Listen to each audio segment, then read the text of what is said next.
हाय सुरभि। हाय। ठीक है। आज हम बात कर रहे हैं सुरभि सक्सेना से। और ये क्या कैसे कि एक फैन है, कुछ ही दिन पहले हमारे चैनल के साथ जुड़ी है।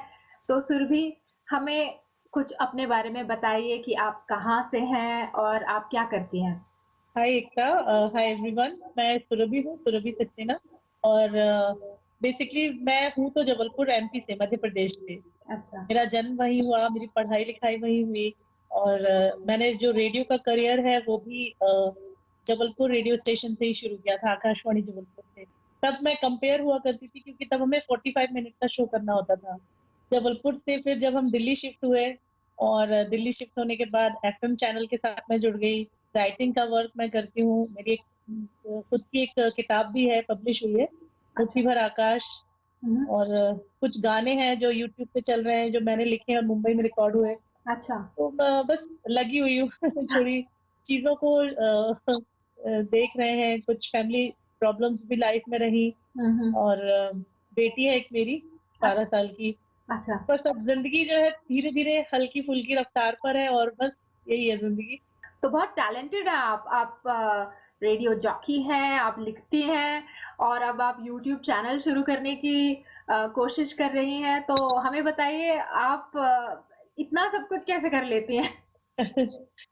एक काम करने की ना जुनून जो होता है ना, काम करने का वो हम्म। एक जुनून है अंदर। सो पहले मैं नौकरी भी करती थी 9 घंटे की, उसके साथ ये सारी चीजें भी कर रही थी। अच्छा। बस एक डेडिकेशन है काम के लिए। और मुझे ऐसा लगता है कि लोग कहते हैं ना, एकला चालो रे। जो अकेले लोग होते हैं वो वही कुछ अचीव करने की कोशिश में रहते हैं, क्योंकि उनके पास और कुछ नहीं होता। तो वो अपने एजेंडे को बना लेते हैं, उस पर ही बढ़ते हैं आगे। तो एक ये भी है कि मुझे लगता है कि आगे चल के मैं कुछ कुछ अच्छा कर पाऊँ, कुछ दुनिया को, देश को, अपने परिवार को कुछ ऐसा नाम दे पाऊँ कि लोग याद करें कि हाँ, ये सुरभि है। अरे वाह। इसी वजह से शायद कर पाती हूँ। बहुत ही बहुत ही अच्छे ख्याल हैं आपके, और हम सबको भी आपसे बहुत इंस्पिरेशन मिल रही है। तो मुझे बताइए, आपको क्या कैसे के बारे में पता कैसे चला। आप यूट्यूब पर बहुत ज़्यादा सर्फ करती हैं या अभी नई नई जुड़ी हैं यूट्यूब के साथ। नहीं, इंटरनेट के साथ तो काफ़ी लंबा मतलब सफ़र हो गया है। पर शुरुआत हुई थी 2005 या 6 से।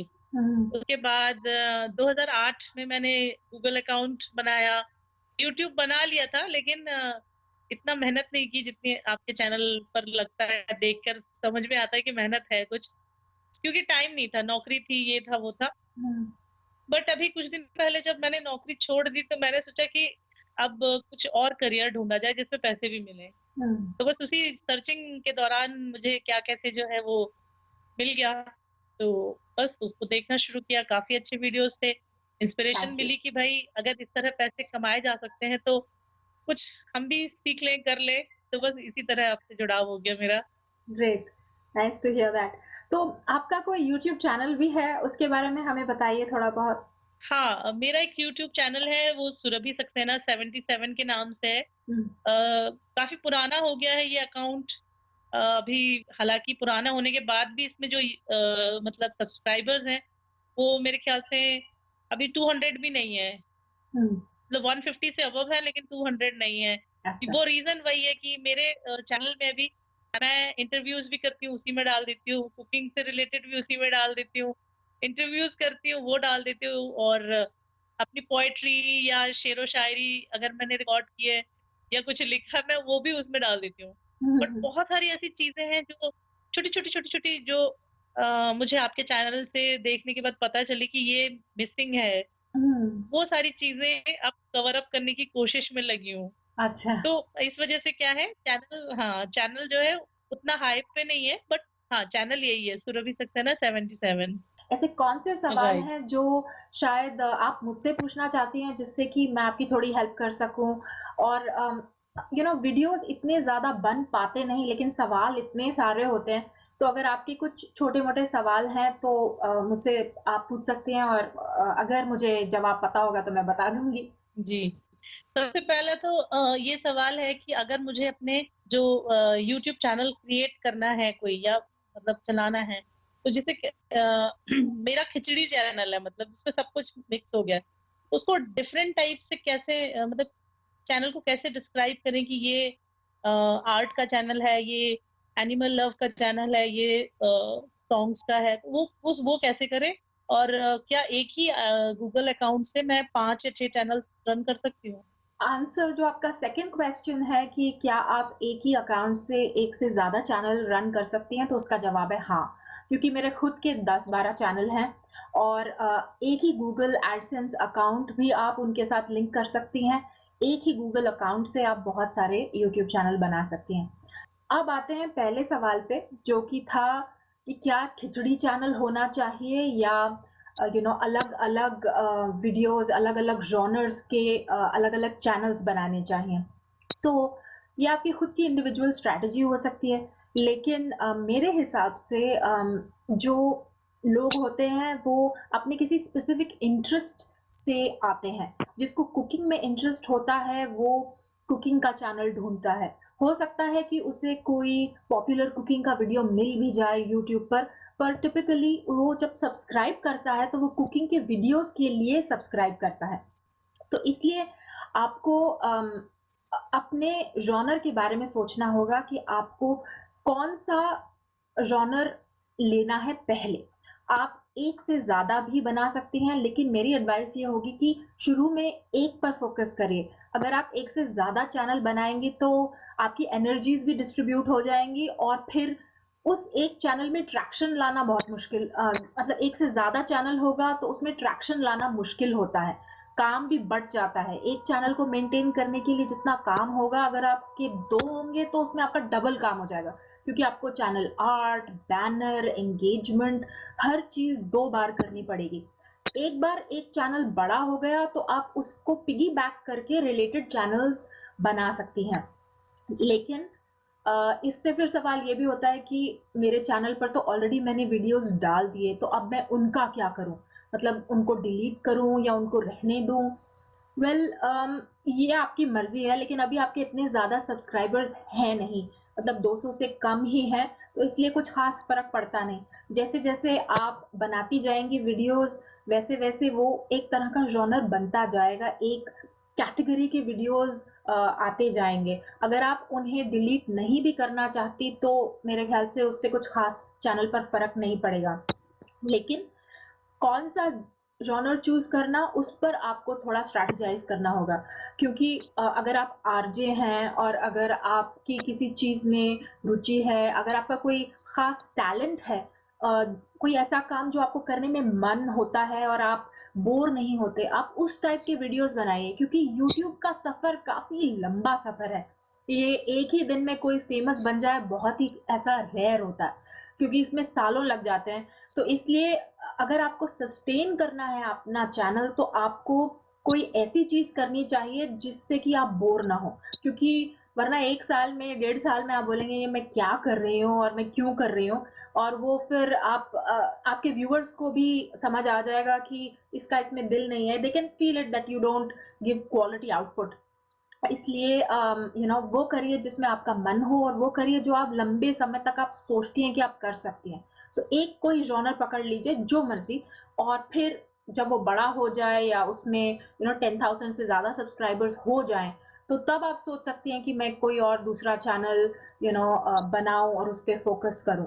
और फिर आप अपने एक्सिस्टिंग सब्सक्राइबर्स को बता सकती हैं और आपका जो सब्सक्राइबर बेस है वो भी उस दूसरे चैनल को भी लाइक करेगा तो ऑटोमेटिकली आपको फटाफट से सब्सक्राइबर्स मिल जाएँगे नए चैनल के लिए। जब आपके जो वीडियोज़ होते हैं क्या कहते हैं, हुँ। तो जब स्टार्ट होता है तो जो हैंडराइटिंग से रिलेटेड जो पिक्चर्स होती हैं, जो हैंडराइटिंग इस तरह से ऐसे, वो कैसे बनती हैं, बना सकते हैं अगर हम बनाना चाहें? ये एक सॉफ्टवेयर है, इसका नाम है वीडियो स्क्राइब और ये एक कंपनी है जिसका नाम है स्पार्कल। तो मैं लिंक में डिस्क्रिप्शन में आपको इसका लिंक दे दूँगी और आप वहाँ से डाउनलोड कर सकते हैं। एक्चुअली इसमें बहुत सारे ऑप्शंस हैं, आप कोई भी इमेज लेके उसे ड्रॉ कर सकते हैं या फिर अगर आपका कोई लोगो है या कोई इलस्ट्रेशन है, तो आप हैंड से स्केच कर सकते हैं इमेज अपीयर हो, वो स्लाइड इन हो, स्लाइड आउट हो, तो मैंने काफ़ी इस सॉफ्टवेयर को पहले इस्तेमाल किया था आजकल थोड़ा कम करती हूँ, सिर्फ़ इंट्रो और आउट्रो के लिए ज़्यादा इस्तेमाल किया है इसको। हाँ, थोड़ा-सा महँगा है ये, लेकिन आप इसका ट्रायल वर्ज़न यूज़ कर सकते हो। अराउंड 30 डेज़ का ट्रायल होता है और उसमें आप देख लो, अगर आपको पसंद आए तो आप इसे खरीद सकते हैं। अच्छा, मतलब ये पेड है, मोस्टली तो ये पेड ही है, पेड वर्ज़न है। हाँ, पेड अच्छा, वर्ज़न अच्छा। है और भी आपको मिल जाएँगे थोड़े बहुत प्रोडक्ट्स जो कि इतने महँगे नहीं होंगे।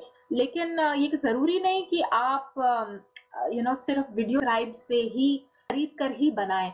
आप फाइवर पे जा सकते हैं, वहाँ पे $5 में कोई भी आपको ऐसा इंट्रो या आउट्रो बना देगा। बहुत सारे लोग हैं जो $5 में लोगोस बना देते हैं और ऐसे हैंडराइटिंग के साथ इफ़ेक्ट्स के साथ वीडियोस बना देते हैं, शॉर्ट क्लिप्स। तो $5 तो 300-400 रुपए होता है, तो I think that is very cheap. $70-80 देने से अच्छा या $100 देने से अच्छा आप हाँ, 5, हाँ, क्योंकि राइट। अब ये डिपेंड अच्छा, करता है। अगर सॉरी, क्योंकि ये डिपेंड करता है कि आपका चैनल किस तरह का होगा।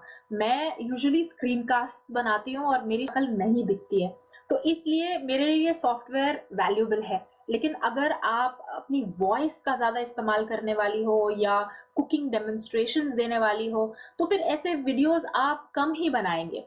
तो इसलिए इतनी बड़ी इन्वेस्टमेंट शायद आपके लिए ज़रूरी नहीं है। आप फाइवर पे जाकर, freelancer.com पर जाकर कुछ सस्ते वीडियो लो। ओके। हुँ। अच्छा, अगर ज़्यादा से ज़्यादा सब्सक्राइबर लाने हो, तो उसके लिए क्या तरीका हो सकता है? वो तो काश मुझे भी पता होता। मेरे भी सब्सक्राइबर्स कोई इतने ज़्यादा नहीं हैं। आज मैं यूट्यूब क्रिएटर इवेंट के लिए गई थी, सिंगापुर में एक इवेंट हुआ था। उन्होंने सिंगापुर के सारे क्रिएटर्स को बुलाया था और 1000 से ज़्यादा जिनके सब्सक्राइबर वो सब आए हुए थे। वहाँ पर कुछ ऐसे भी चैनल्स थे जिनके 1 मिलियन सब्सक्राइबर्स टच हो रहे हैं, यानी 10 लाख। और तो मैं भी उनसे पूछ रही थी कि इतने ज़्यादा सब्सक्राइबर्स तुम्हारे कैसे हुए और क्या कुछ टिप्स हैं, कुछ ट्रिक्स हैं? मुझे जो टिप्स मिली हैं आज के यूट्यूब क्रिएटर सेशन से, उसमें उन्होंने यही कहा कि कंटेंट अच्छा बनाइए और अपने फैन्स के साथ एंगेज करिए और तीसरी बात ये कि आप जब कंटेंट बनाते हैं तो उसे सारे सोशल मीडिया प्लेटफ़ॉर्म्स में शेयर करिए, यानी फ़ेसबुक, ट्विटर वगैरह। और कुछ लोग ऐसी ट्रिक्स करते हैं कि गिव अवेज़ करते हैं और आप मेरे चैनल को सब्सक्राइब करेंगे तो मैं कॉन्टेस्ट रन करूँगा। कुछ लोग अपने फैन्स को कुछ इंसेंटिवाइज़ करते हैं, उनको कुछ गिफ्ट या इस तरह की चीज़ें देने की कोशिश करते हैं। लेकिन मेरे हिसाब से ये लॉन्ग टर्म स्ट्रैटेजी नहीं हो सकती है। आप इसे ट्राई ज़रूर कर सकते हो, अगर आपको करना है तो। लेकिन जिस तरह के फैन्स आपके चैनल पर अट्रैक्ट होंगे, वो फिर गिव अवे के लिए आ रहे हैं, वो आपके कंटेंट के लिए नहीं आ रहे। अगर सचमुच में आपका कंटेंट अच्छा है, तो आपको परमानेंट सब्सक्राइबर्स मिलेंगे। अगर कोई और चैनल गिव अवे करता है, तो वो उधर भाग नहीं जाएँगे। So you want people who are going to be engaged with you, जो आपके साथ लंबे समय तक जुड़े रहना चाहते हैं और गिव अवे की वजह से नहीं जुड़े रहना चाहते। लेकिन हाँ, कुछ-कुछ नया करते रहिए अपने चैनल पर और अपने फैन्स के साथ लगातार कम्युनिकेशन, टू वे कम्युनिकेशन करते रहिए। आप चाहें तो उनके साथ आप फ़ेसबुक पर कम्युनिकेट कर सकते हैं या फिर ट्विटर पर उनकी ट्वीट्स का जवाब दे सकते हैं। बट यूट्यूब अपना मेन प्लेटफ़ॉर्म रखिए, क्योंकि सारा का सारा जो ट्रैफ़िक है वो यूट्यूब पर ड्राइव होना चाहिए और हर किसी सोशल मीडिया प्लेटफ़ॉर्म का अलग एक पर्पस सॉल्व होना चाहिए। जैसे कि इंस्टाग्राम हुआ, तो लोग इंस्टाग्राम को ज़्यादा पिक्चर्स के लिए इस्तेमाल करते हैं, छोटी-छोटी वीडियोज़ होते हैं 15 सेकंड्स तक, वो इंस्टाग्राम पे डालते हैं। आप पूरा वीडियो डाल नहीं सकते। पिंटरेस्ट हुआ तो वहाँ पर आप पिक्चर्स डाल सकते हैं, कुछ ब्यूटीफुल पिक्चर्स, क्योंकि पिंटरेस्ट पे यूजुअली लोग कुकिंग के लिए स्पेशली काफ़ी अच्छी एंगेजमेंट मिलती है और विमेन जो हैं लेडीज़, वो ज़्यादा पिंटरेस्ट पे हैं। तो आपको डिसाइड करना पड़ेगा कि आप किसे टारगेट कर रहे हैं। अगर आप विमेन को टारगेट करना चाहती हैं, तो आपको उन प्लेटफ़ॉर्म्स पर होना पड़ेगा जहाँ पर ज़्यादा लेडीज़ आती हैं। पिंटरेस्ट पे स्टैटिस्टिक्स यही कहते हैं कि विमेन ज़्यादा आती हैं। तो इस हिसाब से आप अपनी स्ट्रैटेजी बना सकती हैं। लेकिन ये यहाँ पर कुछ राइट या रॉन्ग तो है नहीं, क्योंकि हम सभी सीख रहे हैं। हम भी बड़े यूट्यूबर से सीखते हैं और हमने भी गलतियाँ की हैं। तो आप अपने एक्सपेरिमेंट्स करिए और आप कुछ ट्राई करिए नया। अगर चले तो ठीक, ना चले तो आप उसे छोड़ सकते हैं। जस्ट कीप ट्राइंग एंड आपको पता चल जाएगा थोड़े टाइम में कि उसके रिजल्ट्स कैसे आए। इसलिए just have a open mind. आप ये सोचिए कि मैं इसमें लॉन्ग हॉल के लिए हूँ और मुझे धीरे-धीरे सब्सक्राइबर्स बढ़ाने हैं। अगर आप इस माइंडसेट से जाते हैं, अगर आपका पेशेंस होता है, तो आपको रिजल्ट्स अच्छे भी मिलेंगे और आप फ्रस्ट्रेट भी नहीं होंगे। राइट। अच्छा, जो क्या कैसे है वो कितने साल पुराना है और आपने कितनी मेहनत की है, अगर इस सवाल का जवाब मिल जाए, क्योंकि बहुत सारे लोग ये जानना चाहते होंगे कि आपने कितनी मेहनत की है और कितना पुराना है ये चैनल? हाँ, ये बात मैंने एक्चुअली एक पॉडकास्ट में रिसेंटली बताई थी। मैंने शुरू किया था चैनल नवंबर 7 2012 को, यानी मुझे 4 साल हो गए हैं ये चैनल शुरू किए। लेकिन उस टाइम पे मुझे बिल्कुल वीडियो एडिटिंग नहीं आती थी, कुछ एनिमेशन नहीं आती थी। तो मेरा जो पहला वीडियो था, मुझे बनाने में लगभग 4 से 5 हफ्ते लगे और इंटरनेट पर ट्यूटोरियल्स देख-देख कर बनाया। और फिर भी जो मेरा पहला वीडियो बना था, वो आज भी मैं देखती हूँ तो मुझे बहुत खराब लगता है। बहुत ही बैड क्वालिटी का वीडियो था। लेकिन मैंने अपलोड कर दिया क्योंकि हम लोग छुट्टी पे जाने वाले थे, तो दिसंबर की फर्स्ट वीक में मैंने वो अपलोड कर दिया। मैंने कहा अब जैसा भी है अपलोड कर देते हैं, बहुत हो गया, 1 महीने से ज़्यादा हो गया था। और उसके बाद वीडियो के कोई व्यूज़ ही नहीं आए, कोई देख ही नहीं रहा था। तो मैं शेयर कर रही थी अपने पेरेंट्स के साथ। ऑब्वियसली मेरे हस्बैंड को मैंने ज़बरदस्ती दिखाया और फिर उसके बाद अपने सब रिलेटिव्स को कि देखो, देखो मेरा चैनल है। तो वो लोग तो देख रहे थे, लेकिन कुछ ट्रैक्शन नहीं आया। फिर हम लोग इंडिया चले गए थोड़े दिन के लिए, 2 हफ्ते के लिए। तो वहाँ पर मुझे जो मौका मिलता था मैं लोगों को अपना चैनल दिखाती थी कि मेरा चैनल देखो, लाइक करो। मैं उनके फ़ोन पे जाके खुद सब्सक्राइब का बटन दबाती थी ताकि वो मेरे सब्सक्राइबर बढ़े। क्योंकि बहुत ही कम व्यूज़ थे, मतलब 40-50 से ज़्यादा व्यूज़ नहीं हुए थे। और उस तो बहुत अजीब भी लग रहा था, लेकिन ठीक है, अभी शुरुआत थी तो I had nothing to lose. और फिर किसी ने मुझे बोला कि अरे तुम्हारे वीडियो में तो स्पेलिंग मिस्टेक है, जो क्रोम ब्राउज़र है उसकी स्पेलिंग तुमने गलत डाली है। तो मैंने तो अपनी तरफ से तो मैंने सब चेक किया था, लेकिन ऑब्वियसली वो स्लिप हो गया होगा। फिर मैंने देखा हाँ, ये तो मिस्टेक तो है। अब क्या करूँ, 50 के करीब व्यूज़ आ चुके थे। 100 से कम थे, 50 और 100 के बीच में। और अब ये व्यूज़ लूज़ करूँ और दोबारा से वीडियो अपलोड करूँ या क्या करूँ? तो मैंने बोला ठीक है, चलो कर लेते हैं। फिर मैंने वो वीडियो को डिलीट किया और जनवरी के फर्स्ट वीक में दोबारा से उसकी स्पेलिंग ठीक करके उसको अपलोड किया। और फिर उसके बाद फिर मेरे जितने भी फ्रेंड्स थे, उनको मैं फ़ेसबुक पे मैसेजेस करती रहती थी कि प्लीज़ मेरा चैनल देखो। बहुत ही डेस्परेट साउंड करती थी मैं। लेकिन धीरे-धीरे फिर लोग देखने लगे। और उस टाइम पे मैंने व्यूज़ और सब्सक्राइबर्स की एक डैशबोर्ड सा बनाया था। मैं रोज़ बोलती थी कि आज मेरे इतने व्यूज़ आए हैं, आज मेरे इतने सब्सक्राइबर्स आए हैं। और रोज़ मेरा ये टारगेट होता था कि मैं इट शुड बी अप, कि वो डाउन ना जाए, बस अप रहे। कितना अप, कितना डाउन वो मेरे कंट्रोल में नहीं था। तो फिर मैंने धीरे-धीरे वीडियोज़ बनाने शुरू किए और फ्रीक्वेंसी ऑफ अपलोड भी बढ़ते गया। और फिर मुझे सडनली एक मेल आ गई कि अरे मैंने ईमेल अकाउंट बनाया है आपका वीडियो देखकर। तो मैंने कहा ओह! इसका मतलब लोग देख रहे हैं, कोई तो देख रहा है, कहीं तो देख रहा है, चलो ठीक है। It's not bad. और फिर वीडियो की जो फ्रीक्वेंसी थी वो बढ़ी और जो मेरा स्किल था वीडियो में जो बनाने में वो भी अच्छा हुआ। क्योंकि पहले वीडियो में 1 महीना लगा और आजकल कभी-कभी आधे दिन में भी वीडियो बन जाता है। तो जितना आप प्रैक्टिस करोगे उतनी आपकी स्पीड बढ़ेगी और उतना आप इस वीडियो के मीडियम में आपकी एक्सपर्टीज़ बढ़ेगी। तो जहाँ तक मेहनत का सवाल है, कई बार तो पूरा-पूरा दिन, आज जैसे अब रात के 1 बज रहे हैं, तो कभी-कभी बहुत टाइम लग जाता है। लेकिन ये इतना रिवॉर्डिंग मीडियम है क्योंकि आपको इंस्टेंटली पता चल जाता है कि आपका रिस्पॉन्स कैसा है।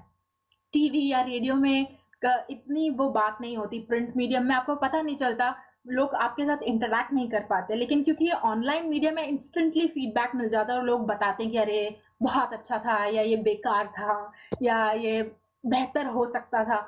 तो फैन्स के कमेंट्स मिलते रहते हैं, और इस वजह से एक अच्छी पॉजिटिव एनर्जी भी मिलती रहती है, और काम करने का वो मिलता रहता है, इंस्पिरेशन। वाह! अच्छा, आपके यूट्यूब चैनल में जो कुछ वीडियोज़ ऐसे हैं जिसमें क्या कैसे का जो लोगो है वो किसी जैसे कंप्यूटर स्क्रीन है उस पे दिख रहा है हुँ, या फिर किसी भी मतलब उसके ऊपर दिख रहा है, हुँ। तो वो कैसे बनाए जाते हैं?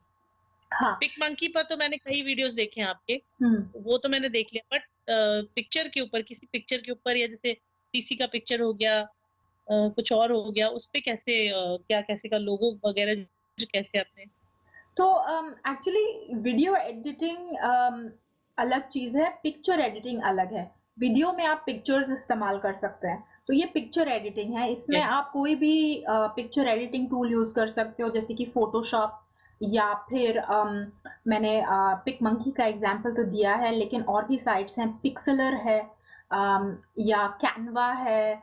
इन साइट्स में बेसिकली होता क्या है कि फ्रेम्स दिए होते हैं, और फ्रेम के अंदर आप अपनी इमेज अपलोड करते हो, तो वो फ्रेम का जो पूरा बैकग्राउंड है वो ले लेता है, और पिक्चर स्ट्रेच हो जाती है या फिट हो जाती है।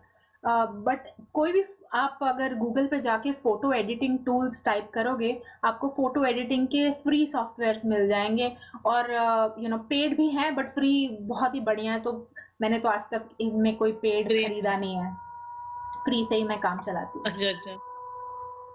अरे वाह! क्या हुँ। बात है। बहुत ही अच्छे-अच्छे सवालों के जवाब दिए आपने और आई होप मैं भी कुछ एक अच्छा अपना जो चैनल है उसको भी कुछ अच्छा सा कर पाऊँगी अब, उसको अच्छा बना पाऊँगी। ओके। हुँ। अच्छा ये बताइए जो सब्सक्राइबर्स हैं, हाँ। उसके कम या ज़्यादा होने से भी रेवेन्यू पे कुछ फ़र्क पड़ता है? सच तो ये है कि मैं अगर अपने चैनल को देखूँ और अपने व्यूअर्स को देखूँ, तो लगभग 90% व्यूज़ जो हैं वो उन लोगों से आते हैं जिन्होंने हमारे चैनल को सब्सक्राइब नहीं किया, और सिर्फ़ 10% ही सब्सक्राइबर से व्यूज़ आते हैं। लेकिन सब्सक्राइबर का ये फ़ायदा होता है कि जब आप कोई न्यू वीडियो अपलोड करते हैं, तो इंस्टेंटली उन्हें नोटिफ़िकेशन मिल जाती है। अगर उन्होंने नोटिफ़िकेशन रिक्वेस्ट करी है, तो उन्हें नोटिफ़िकेशन मिल जाती है, और इंस्टेंटली आपको व्यूज़ मिल जाते हैं। पैसे तो आपको एड रेवेन्यू से ही मिलेंगे, और एड कब प्ले होती है? एड तब प्ले होती है जब कोई वीडियो देखता है। लेकिन हर वीडियो भी मोनेटाइज़ेबल नहीं होता। अगर आप 100 वीडियो व्यूज़ का एक सैंपल लें, तो 50 से 60% व्यूज़ ही ऐसे होते हैं जिनमें कि एड चलती है। हर व्यू में एड चले ये ज़रूरी नहीं है, क्योंकि अलग-अलग डिवाइसेज़ हैं, अलग-अलग बैंडविड्थ्स हैं, हर वीडियो पर एड नहीं चलती है। तो इसलिए आप रफ़ली लेके चलो कि अगर आपके 1000 व्यू हुए, तो 500 या 600 में ही एड चलेगी, और उसमें एड में डिपेंड करता है कि किस तरह की एड चली।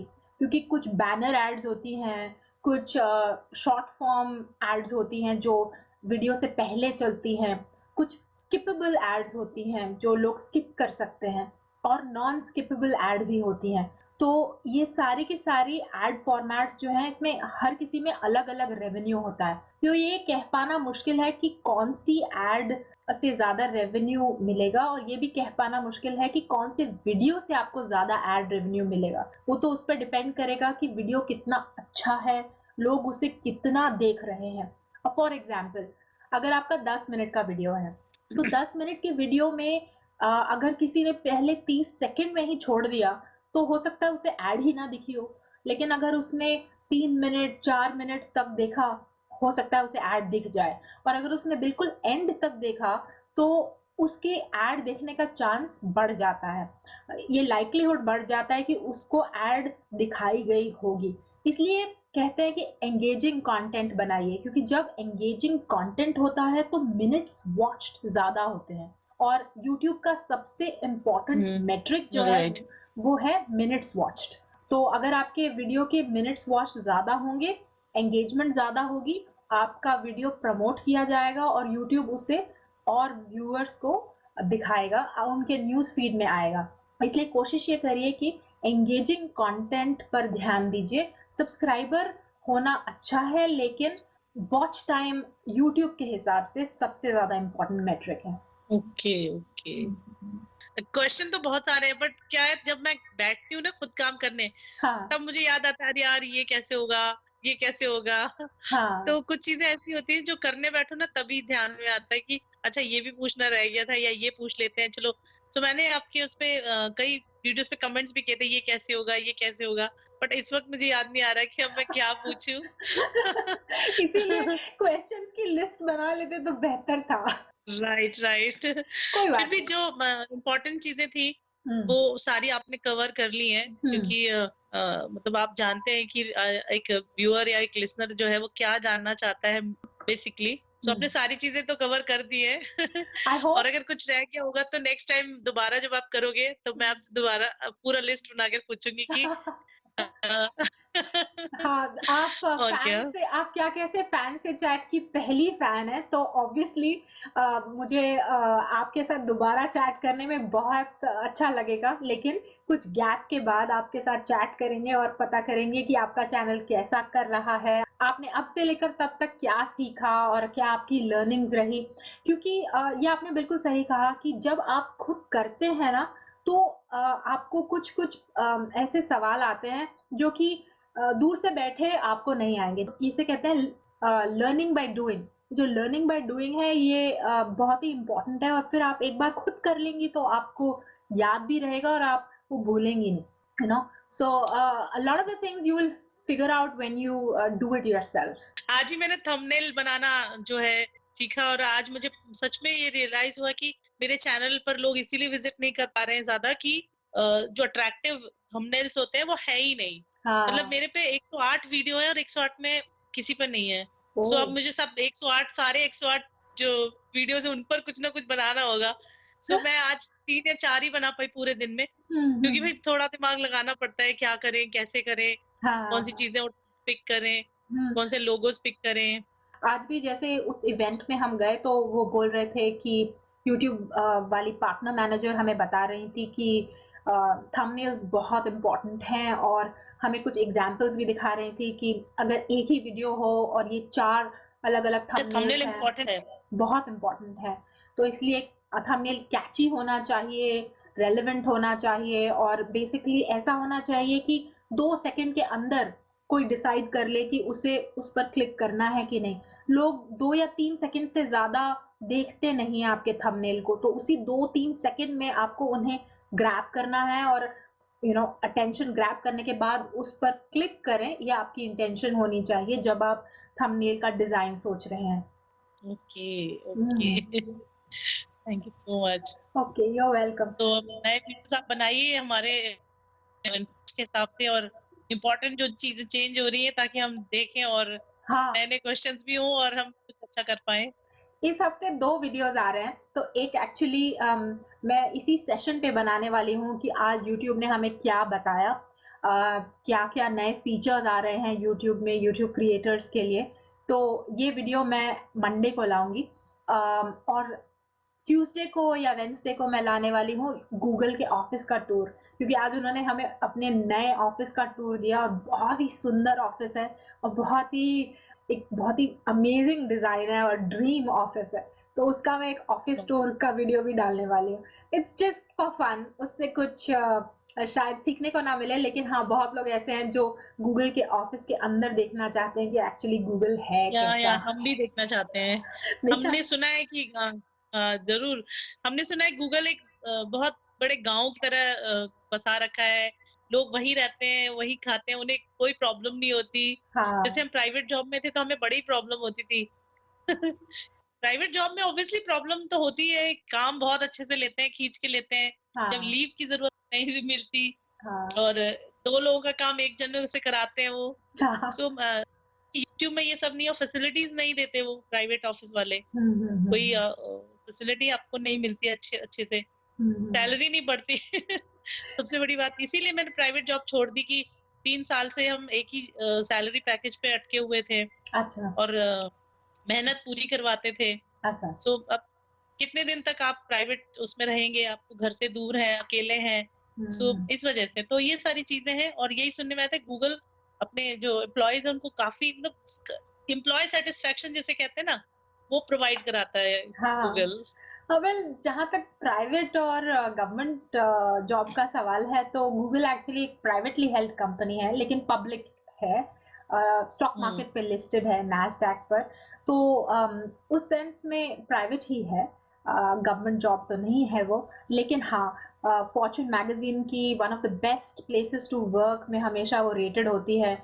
अभी तक तो हम कई सालों से मेरे ख्याल से number one place to work थी। अभी शायद इस साल नंबर टू हुई है लेकिन हमेशा टॉप 5 में रही है। और बहुत ही वहाँ पर लोग पसंद करते हैं जो उनको फैसिलिटीज़ दी जाती हैं। मैंने आज जो देखा वहाँ पर एक लॉन्ड्री का अलग रूम था, स्पा था, मसाज चेयर्स थी, सैलून था और कैफ़े तो था ही वहाँ पर, फ्री फूड वगैरह तो सब था। लेकिन बहुत सारी ऐसी चीज़ें हैं जो कि आम कंपनीज़ में चाहे वो पब्लिक हो या प्राइवेट वहाँ पर नहीं होती है। तो बहुत ही एक्साइटिंग सा एक ऑफ़िस था, लेकिन अभी-अभी वो लोग मूव हुए हैं। बहुत ही बड़ा ऑफ़िस था इन्होंने। अम, 7 फ्लोर्स थे और बहुत 2 अलग-अलग बिल्डिंग्स में स्प्रेड आउट था। So it was very, very nice. Right. But great, it was great to chat with you and thanks a lot Surabhi. आपसे बात करके बहुत अच्छा लगा। आप हमारे चैनल के साथ जुड़े रहिए और अगर आपका क्या कैसे के फैन्स के लिए कोई मैसेज है एंड में तो we would love to hear something from you. मैं क्या कैसे के जितने भी व्यूअर्स हैं उनके लिए यही कहूंगी कि एक बहुत बढ़िया चैनल है जिसके साथ हम और आप दोनों जुड़े हुए हैं। कुछ नया सीखने के लिए हमें मिल रहा है तो हमें भी कोशिश करनी चाहिए कि नया कुछ सीखे और इस चैनल से जुड़े रहें। साथ ही साथ और भी जितने भी चैनल्स हैं जो नए हैं सपोर्ट करें उन्हें। और मैं जो आज इनके साथ जुड़ी हूँ आप मेरे चैनल को भी लाइक कर सकते हैं सब्सक्राइब कर सकते हैं। और बस मैं आपको शुभकामनाएं देना चाहती हूँ कि आपका ये जो चैनल है और आगे जाए धन्यवाद। और तरक्की करे थैंक और यू। हमारे साथ हम सबको जोड़ के रखे। शुक्रिया, thank thank you. You so much और फैन से चैट के पहले वीडियो में आने के लिए आपका बहुत थैंक्स। आपने इतना टाइम हमें दिया, उसके लिए बहुत-बहुत थैंक्स। उम्मीद है कि आपका चैनल भी बहुत बड़ा होगा और अ, आगे आप हमें अपने एक्सपीरियंसेस देंगी और अपनी टिप्स हमारे साथ शेयर करेंगी। All the best to you. शुभकामनाएँ। Thank you Ekta, thank you so much. Thank you. Good night. Thank you, bye bye. Bye, bye.